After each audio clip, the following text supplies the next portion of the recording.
My name is Priti, and I'm going to be walking you through the new features of CLO 7.2. We're really excited about the new features, and we're hoping that this will enhance your workflow. If you are watching this video, please use the live chat below to ask any questions that you may have during the video. If you are watching this video a little later, please use the comment section below to ask any questions, and we will get back to you. So let's dive right into it.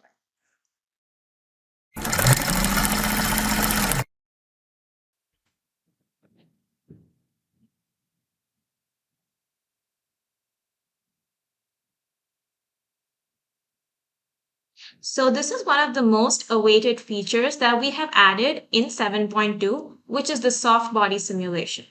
It is super simple to use. All you have to do is select the avatar, and in the property editor, there's going to be a soft body simulation checkbox. You can turn that on, and then below it, there is a soft body stiffness slider, which you can use to adjust how strong her muscles are going to be. So once you adjust the stiffness, you can then simulate it. You will notice the changes immediately. You will be able to identify if your avatar has soft body turned on by the indicator at the bottom left corner of the 3D window. Now, let's get into the details of the stiffness slider. For example, if this person is super fit and they go to the gym regularly, then they are probably at the higher end of the soft body stiffness slider, which is closer to 10,000. This means they've got a lot of muscle definition and there's not a lot to move around. On the contrary, if this person is comparatively less fit, then they will be at the lower end of the scale. The soft body simulation is compatible with all CLO default avatars, which includes all men's and women avatars. This also means that you can use the avatar editor to adjust the default avatars to the sizes you need. However, please ensure that you do not turn on soft body before adjusting the measurements of the avatar. Adjust the measurements of the avatar first and then turn on your soft body. Using this process will make your workflow more efficient. Please note, if the soft body is on, you will not be able to use the avatar editor. You can also use all of our ASTM sizing for changing the avatar body size.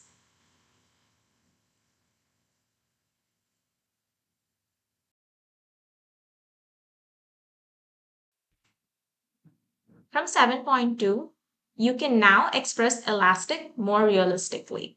In the library, under the fabric folder, you can find the elastic folder. You have two types of elastic presets available, the woven and the knit one. Now, using the feature from the last release, you can add another folder and rename it, and then you can bring in the elastic to organize it in separate folders. You can easily drag and drop it onto your pattern as well. And now let's zoom in to look at the structure of the elastic.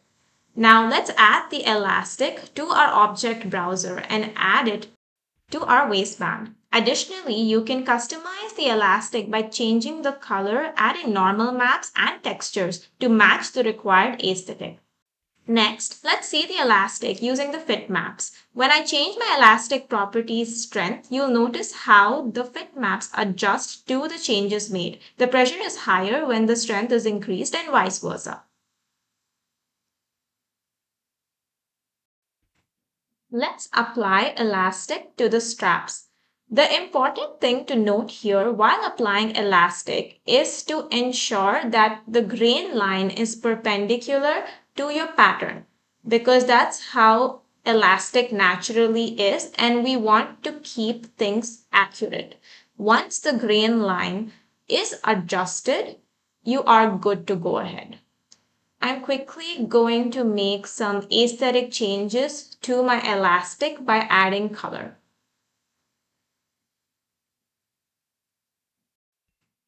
There is another way you can apply elastic by using the binding tool. So here you can apply binding to the edge of the swimsuit as you have been doing previously. After applying the binding, in the property editor, you can change the fabric to one of the elastic options added in the object browser. Make sure you also change the grain line to weft. And when you simulate, you can see the changes.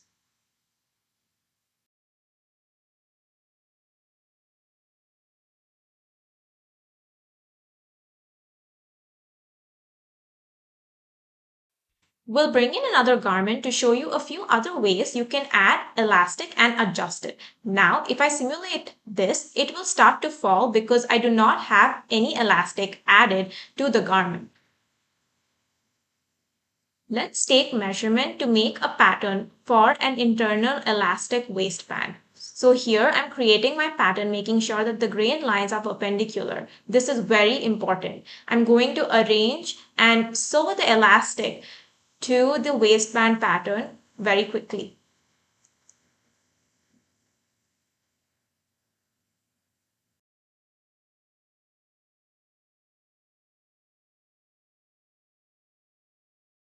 Now that the garment is staying on the avatar, I can begin to apply my elastic presets, which you will find in the same elastic folder.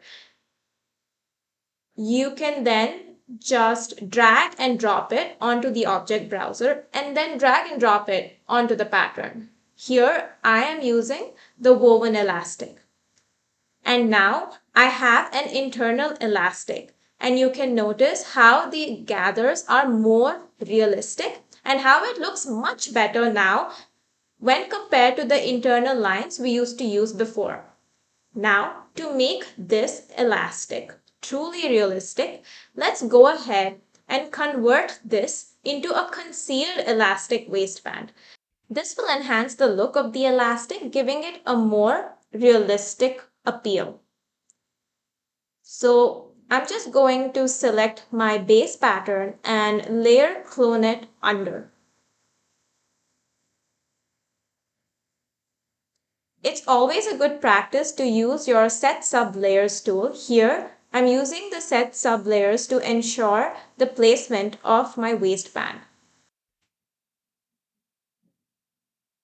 Let's simulate it and wait for it to settle down. As you can see, it gives it a more realistic look. Previously, we had used the binding tool to add elastic. Similarly, we can use the binding tool to add elastic at the hem and also change the width of the elastic. After adding the binding, you can follow the same process of changing the material in the property editor. You can change the width from here to either make it bigger or smaller, and you can also change the length of the elastic. So first, let's simulate and then check the measurement of the avatar and edit the length of the elastic accordingly.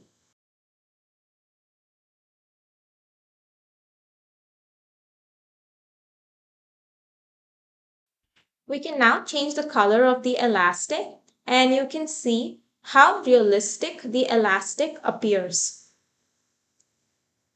Let's see the final way in which you can add elastic by adding it onto the hem of our sleeve. I'm going to create another pattern for the elastic.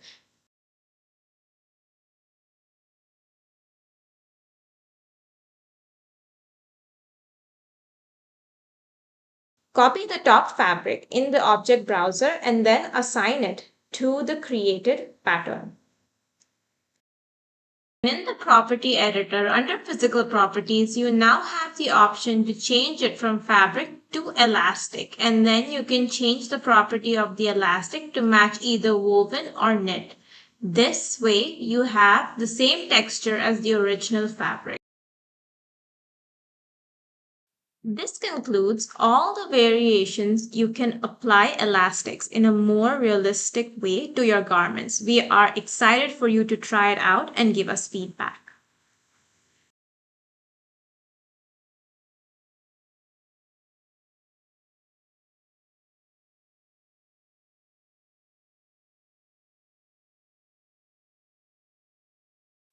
We have updated our modular mode to make it more user-friendly and easier to use. We hope this makes your workflow much smoother and efficient. In this version, we have created a new modular library with more presets and options, which includes men's, women's, and kids.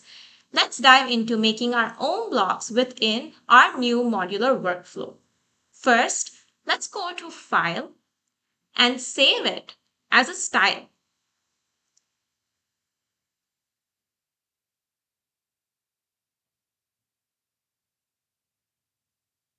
Now, with the help of this modular creator pop-up box, you can bring in your own folder by clicking on the plus icon, and then you can go into your category to bring in a new category as well. For those of you who are familiar with Closet, this is organized very similar to that. Now, you can easily save all your blocks in a similar way. It is very open-ended. You can organize it according to your preferences. Here, I'm going to add a new category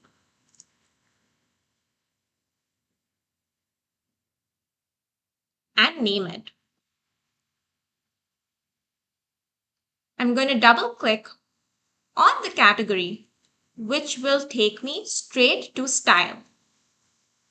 I'm going to add in a new style. And as you can see, a pop-up window appears and you'll be able to see the thumbnail of the style, after which you'll just have to create a name. Additionally, you can also change the thumbnail. Once I've created my style and named it, now we can begin to create our blocks by double-clicking on the style. You have the option to create new block types, open up block presets, and save or add them. Here, we can add in all our new blocks. You can also change the block name under the tag option, and you can customize it according to your need. This is very flexible for everyone and for different naming conventions. Even after adding the blocks, if you wish to remove any of them, you can just click delete.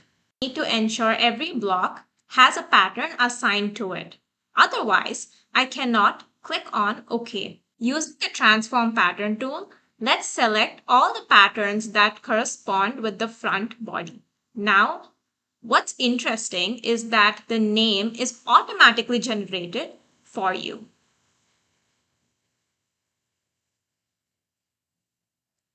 For the thumbnail again, you have the option to change it or use what is auto-generated on CLO. The naming convention makes it easy to organize. It follows the style name and the block tag name. Once we've added in and assigned all your patterns to blocks, you'll then be able to click on OK. You will immediately get a dialog box. You can check your taglines before finalizing your blocks. If you need to make changes to your tags, you can go back and make the edits as required. Also, if your sewing tags are incorrect, that means your sewing is incorrect, which you will have to redo to fix. If there are minor corrections, you can drag some of the sewing tags and instantly rectify them. However, if it's completely wrong, please click on cancel and go all the way back. Once you're all set, you can click on OK. It will accumulate within the new library located here to the left. You have created an entire new library now.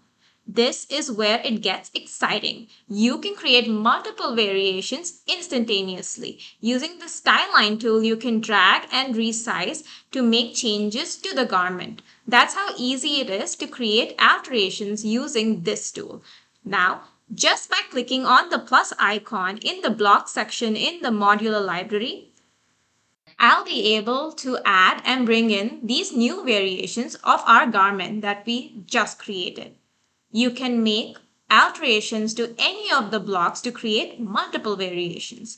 And now, see that this keeps getting added to your existing library, and this way you can form new collections. This will help your designers and pattern makers create different silhouettes by mixing and matching various blocks.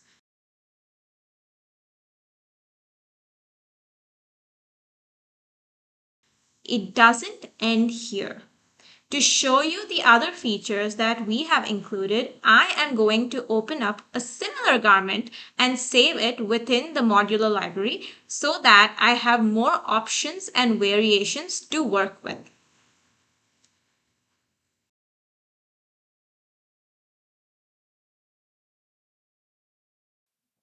Let's follow the same process as we did previously. Click on the plus icon of the front body and save it. Click on the corresponding pattern to the respective block. Let's quickly do this to create more options to play with. This feature is very versatile and accommodates various styles to experiment with. Like before, on clicking OK, you will see this dialog box asking you to verify the sewing relationships of taglines. So ensure it is correct. And now we can just walk through the library and see all of these different options and variations and make a whole new garment just by clicking on various blocks.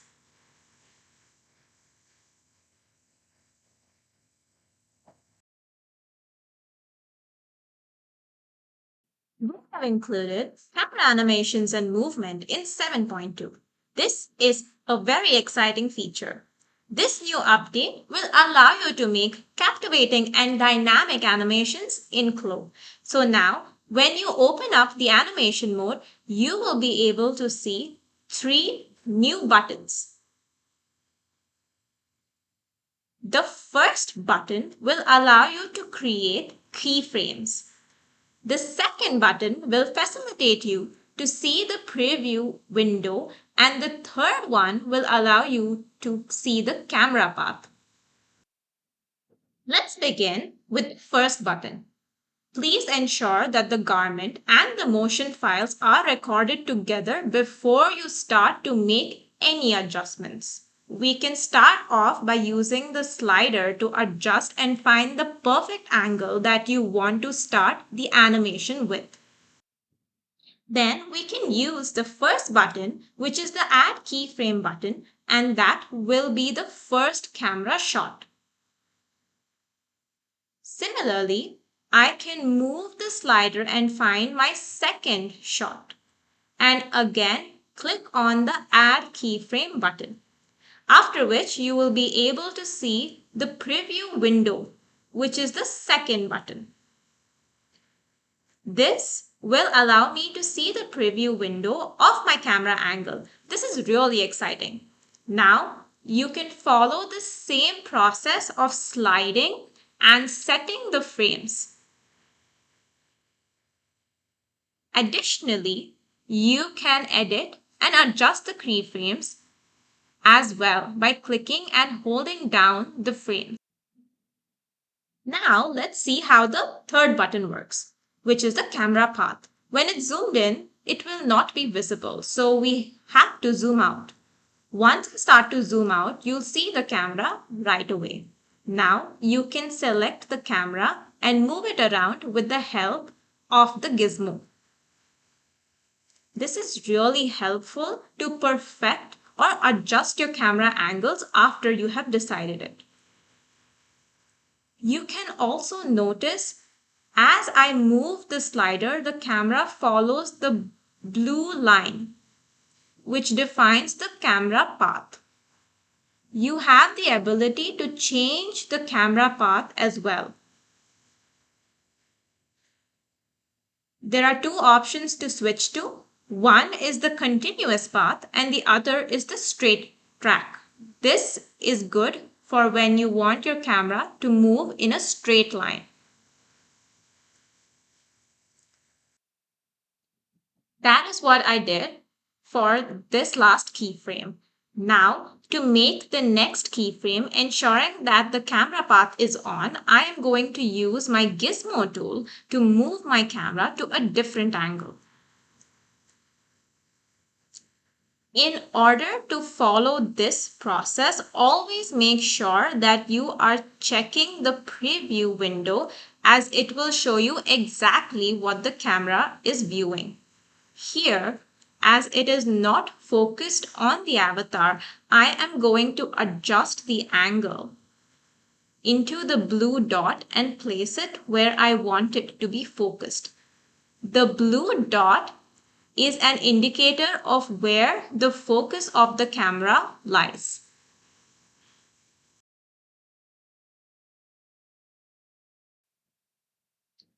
Again, I can start to move the camera around to zoom into the garment.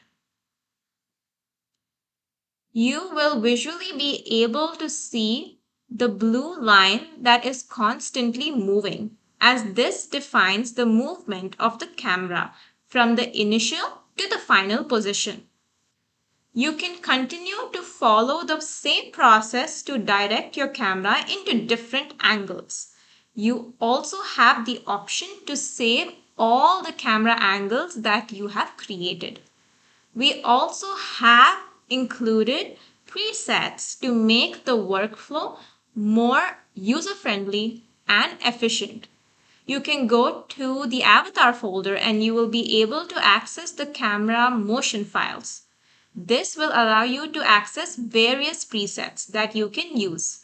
So the presets have certain camera motions that you can choose to use anywhere in the animation. Once you add it in, you will be able to start moving the slider to see exactly how it will look within your recording. So I have saved my new camera preset, and to bring it in, all I have to do is go to File, open Camera Motion, and get the Save Camera Preset motion file. To save your camera motion, again, go to File, click on Save as Camera Motion.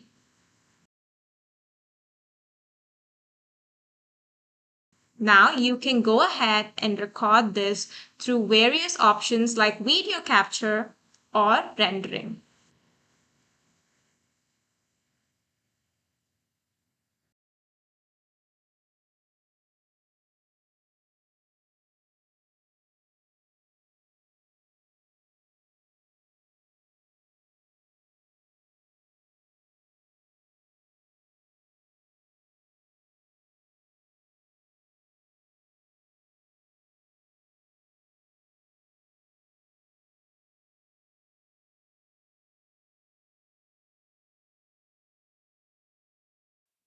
We have made some improvements to our avatar default library. We have updated our avatar folder with all the new default avatars. For women, we have added 3 new women avatars which look more realistic, which you can also find within our Connect library.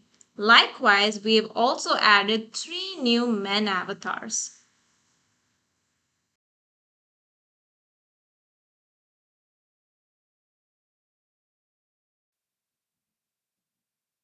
Now in 7.2, we have made it easier to edit and adjust your avatars.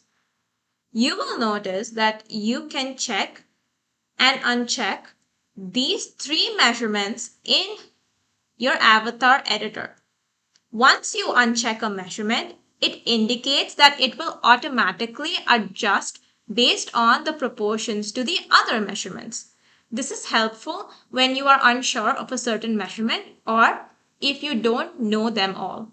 You can just easily uncheck some so that you can just input the measurements that you know.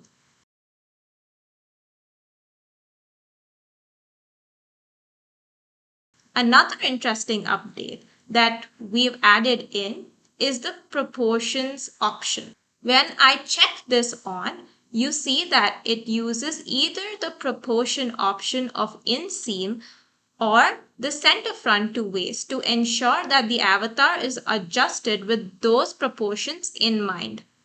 This gives you more proportionate and natural avatar body.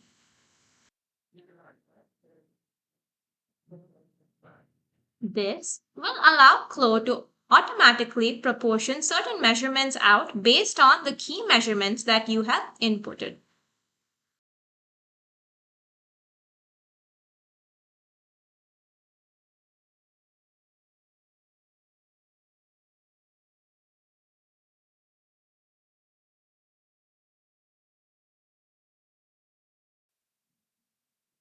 Another avatar update that we've made is the update with joints. Let's start by bringing in one of the avatars. Now select and turn on X-ray, which will allow you to see the joints. Here, select one of the joints, and when symmetry is turned on, you'll see that the arrow stays there as well. This indicates any changes made to one side. For example, when I move the joint forward or back or rotate it, it will automatically get reflected on the other side as well. Now, we also have the option to move the joints forward or backwards. This will be helpful to improve postures.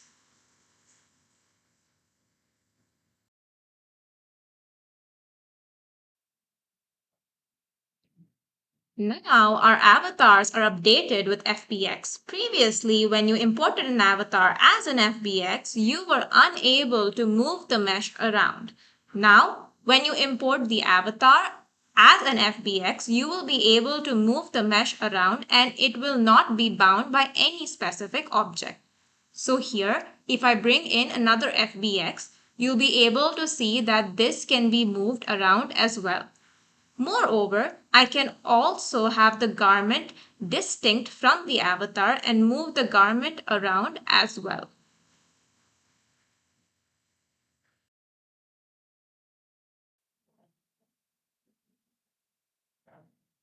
One of our final avatar updates includes eye control now, which is really exciting. Let's zoom in a bit and select the eye. Now, in the property editor, under eye control, you will be able to move the slider, and this will result in moving the position of the eye. You can move it to left or right, or use the other slider to move it up or down, making the side eye possible.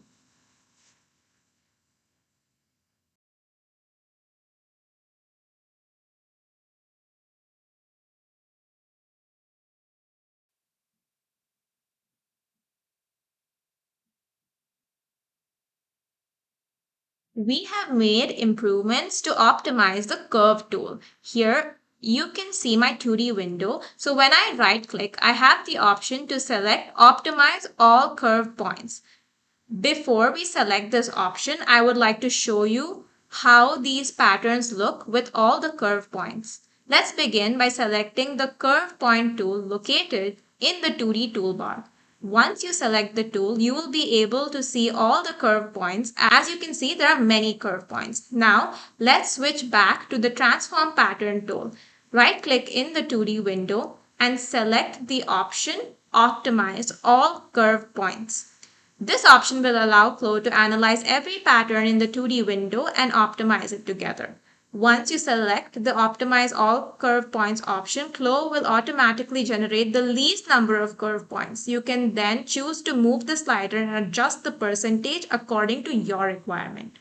You can choose to increase or decrease the curve points, and you will also be able to see the preview of the adjustments simultaneously in the 2D window.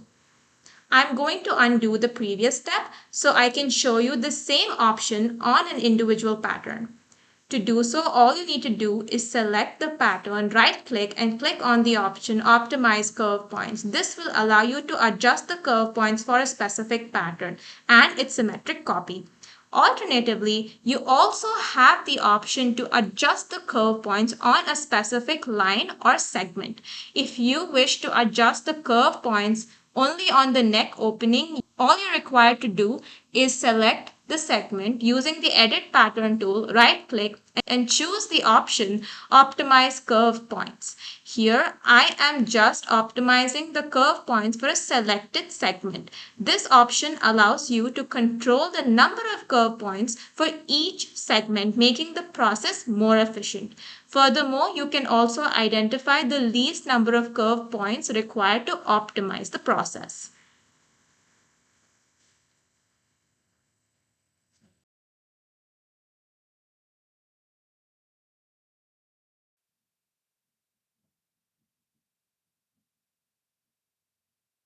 We've made improvements to the reference line ability. Let's begin by selecting the pattern.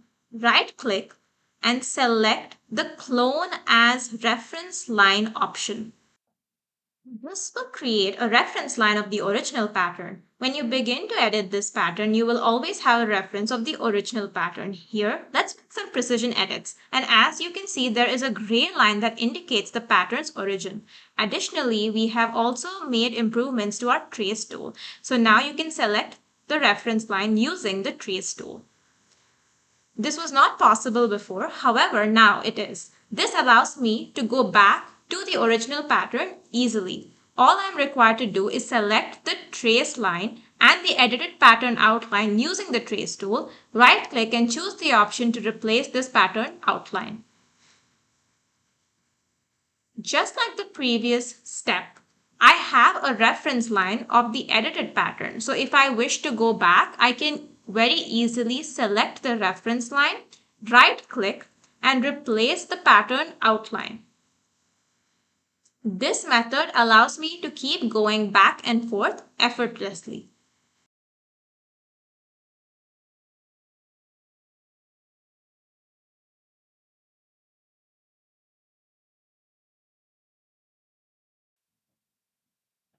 Another amazing feature that we have incorporated is if you create an internal line and cut and sew the pattern, the reference line will follow both the pattern pieces.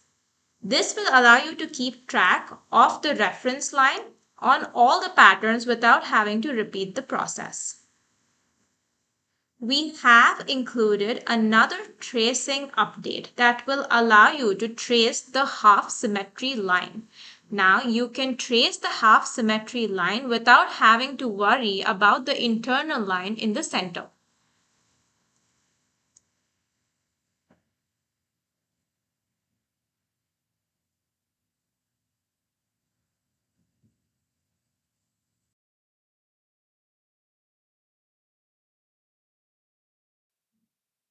We have also included some exciting updates to the unfold options in 7.2. It may be a small change, but we are hoping it creates a huge impact. You will now be able to select multiple lines, right-click, and use the unfold option on all of them together. After selecting the lines, you can select the unfold or unfold pattern outline or unfold symmetric editing. We have made additional improvements to the unfold option. Here, I want to unfold this pattern with symmetric editing. This will also copy all the internal lines to the symmetric pattern. If you wish to unfold without the internal lines, we have included an option to unfold pattern outline only. This will allow you to unfold just the pattern outline without the internal line. However, note that this is not symmetric. This indicates any changes made to one side will not reflect on the other side.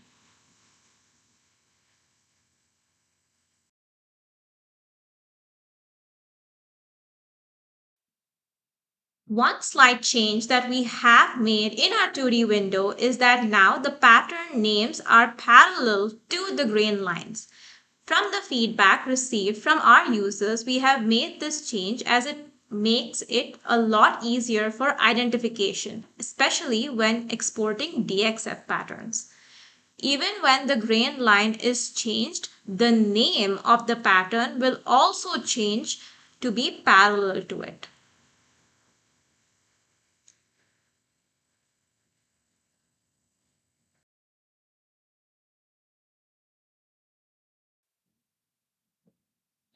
previous versions, when we switched to different sizes, the notches would automatically move to match up to the measurement.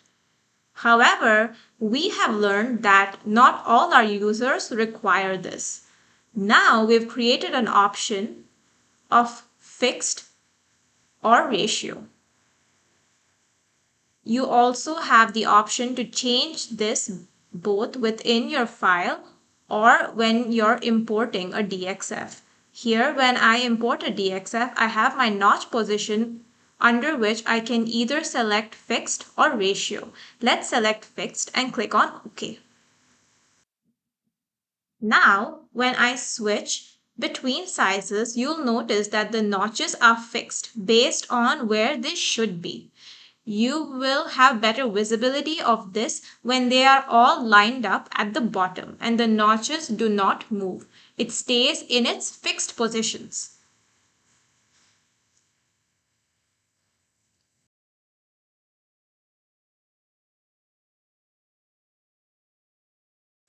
You also have the option to adjust the notches using the notch tool located in the 2D toolbar.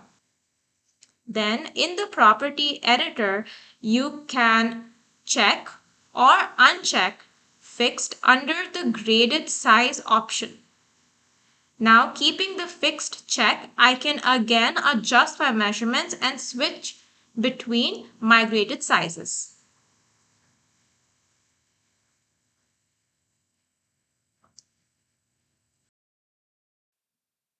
We have made some exciting improvements to grading. Now, in version 7.2, you can copy and paste the grading rule value of X and Y individually. So here, with the edit grading tool, you can copy the X and Y values and then right click on the point where you want to paste the graded values.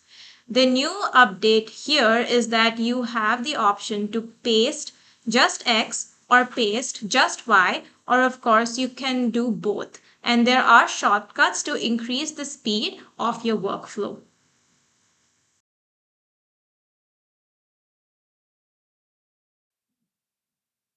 We've also made mirror pasting a possibility in this version. You can just paste the X and Y values. This will allow you to copy paste your graded values from one point to multiple points quickly.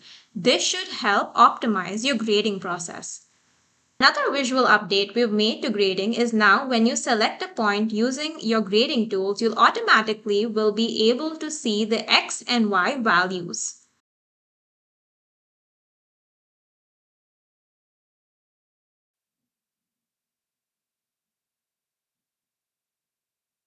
There are two new exciting features added to the print layout mode. Let's quickly change to the print layout mode. One of the updates we've made is being able to customize the marker length for your fabric roll in the property editor. Let's begin by changing the number of graded garments we wish to nest. I'm setting 2 for small, 1 for medium, and so on. Here you can also set the units and change the length of the marker.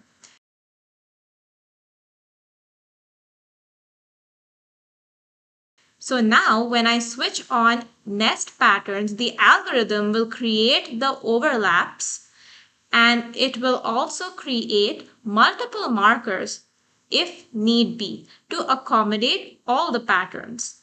The second marker will then appear on the right side of the first marker.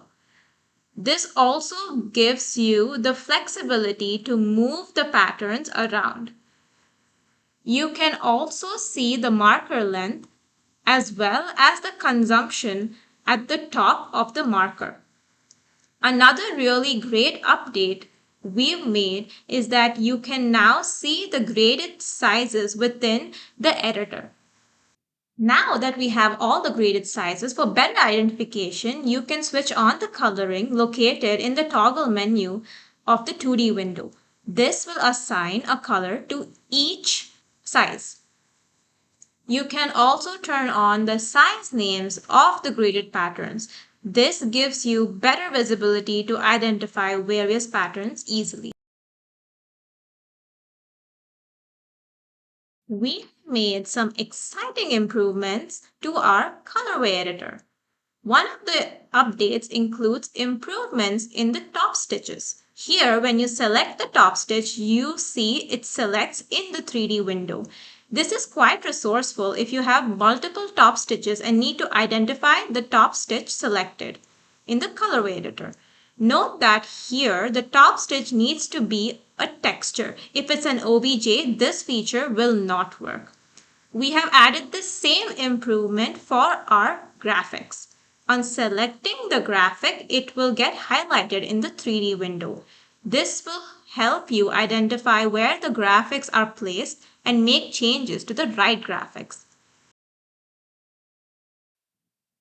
In the 7.2 version, we have also included an update in which if a fabric is selected in the colorway editor, it will automatically get selected in the object browser.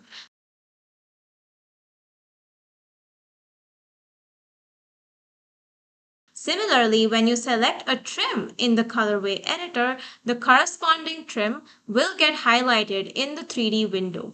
The updates will allow you to identify the placements of all the elements selected in the colorway editor.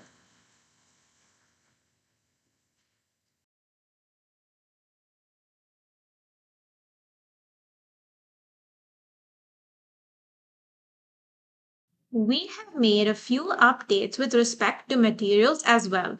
Let's check it out. You can go to materials, click on substance. As you can see, the icon has changed. And when I bring this into my object browser, the icon has been changed there as well. The same change can also be noticed in the property editor.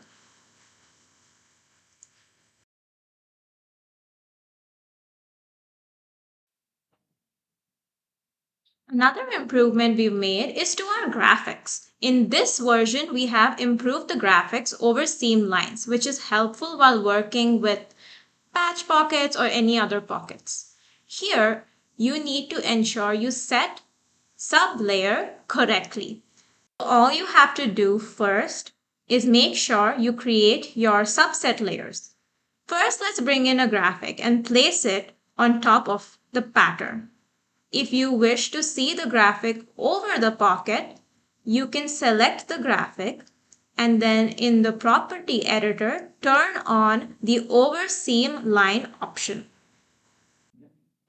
As I stated before, we need to ensure that our sublayers are set correctly. Here, I'm going to select my Set Sublayer tool and select my pocket and position it over my shirt. And you will immediately be able to see the graphic over the pocket. Most of you have requested for this feature and now it is possible in 7.2. Again, ensure that you position the patterns correctly using the Set Sublayer tool. Likewise, this will also work on side seams. Here, again, let's check the over seam line option. It will automatically work for the other side. Although to continue it over the pockets, you have to set sublayer and position the pocket over the trouser pattern.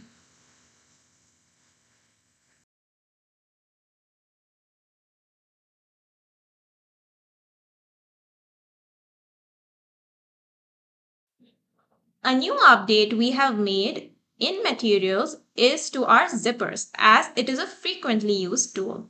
Previously, you were able to edit the components of the zipper separately. With our latest update, you can now save these changes as well. So here, I'm going to edit each component differently by changing the color, the size, and material type.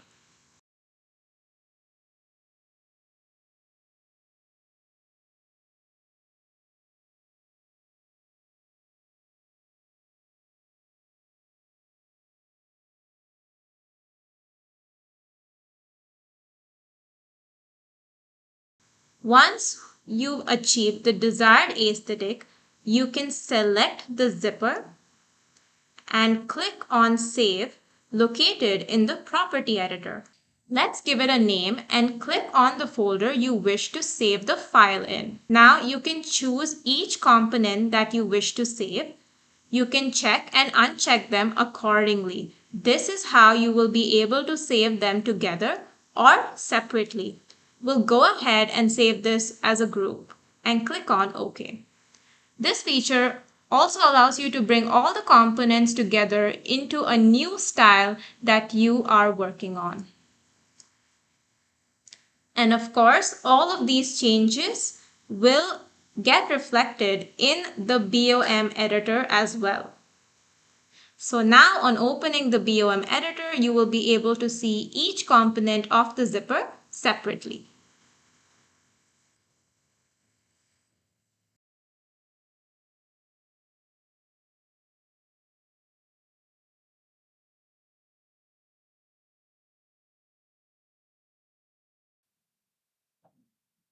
Initially, you had a limitation to how short the fur could be for rendering. Now, in the latest 7.2 update, we have taken away that limitation. So this makes it convenient for you to make various flock prints and home good fabrics, as there's no limitation to the minimum fur length. So here in the property editor, you can go as low as 0.01 and will still work within the render window, which is a great improvement to make products look more realistic. You can play around with the fur length and adjust it according to the required aesthetic. Here, you can compare the product in the minimum fur lengths in the previous version and the new version.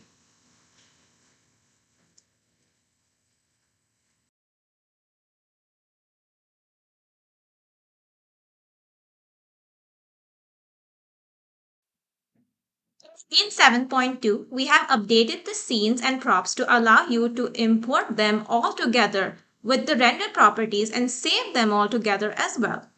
Let's go ahead and create a scene first.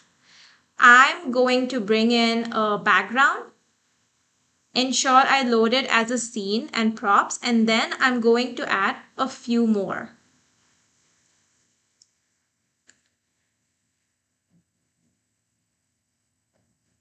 Here, you have the option to check your scenes and prop section to identify where they are. Once you have the scene set up, you can select either one of these props and adjust the placement according to your preference. Now, let's go into the render window and set the lighting according to our environment. You can set the lighting as per your aesthetic. As you know, in our previous version, we've updated our presets with studio light setting options to choose from. Now all we have to do is go to File, Save as Scene and Props, and this will save the scene and all the props including the render settings as one file.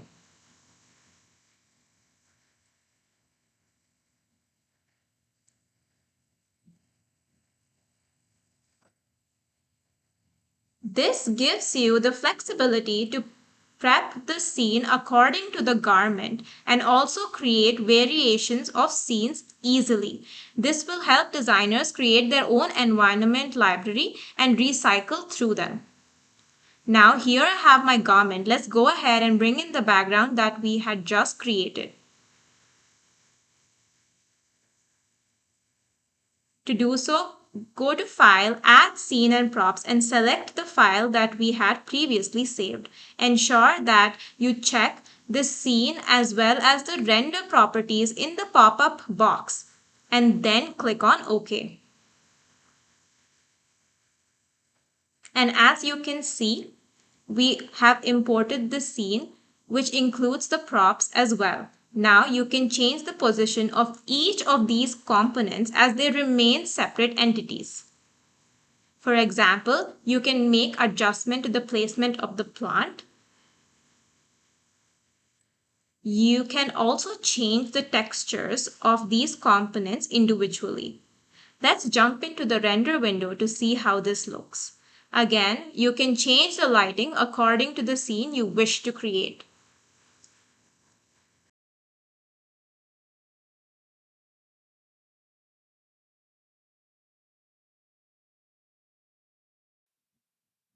We've made an interesting update to our rendering by providing more options for color mapping. If you go to the render settings now, you have the color mapping option. So in our settings for render, you can see over here in color mapping. Let's explore the first type. After switching on the interactive render window, you can control the burn value. This will help you correct any overexposure that may happen, especially in light colored fabrics placed against a light background. Here, let's decrease the burn value from 1 to 0.5 and switch on the interactive render window. So here, I'm going to decrease the burn value from 1 to 0.5. And as you can see, it looks much better. There are a few great options to enhance your images and make them look better. Here are some examples for you.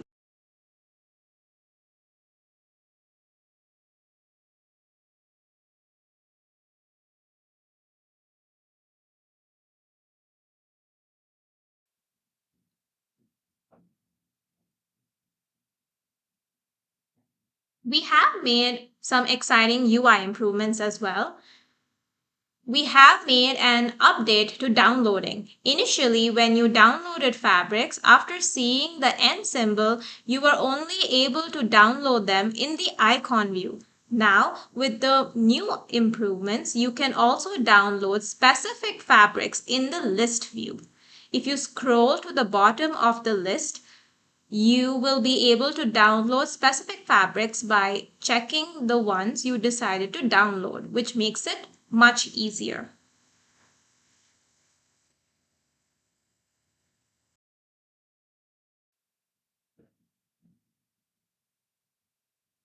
Another update we've made is to our object browser with respect to dragging and dropping.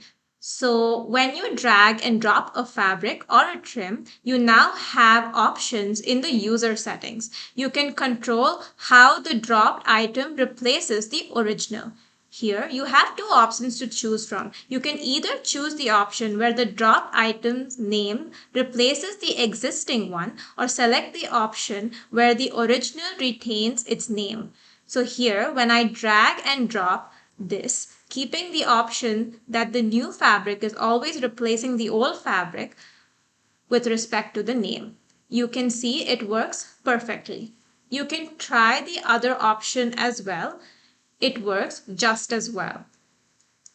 If you try the other option, you will notice that the original name will always stay and only the fabric properties are assigned to the respective patterns.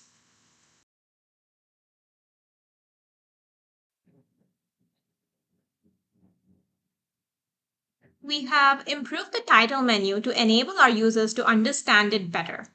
We have adopted a bolder and another gray font so it doesn't look like a deactivated option.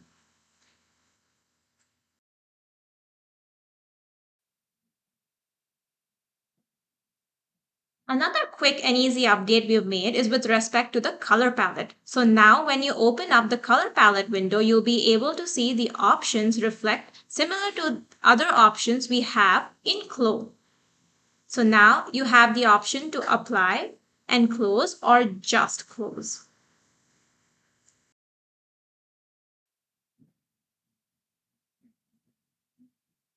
Another awaited UI update we have included is with respect to the press tool.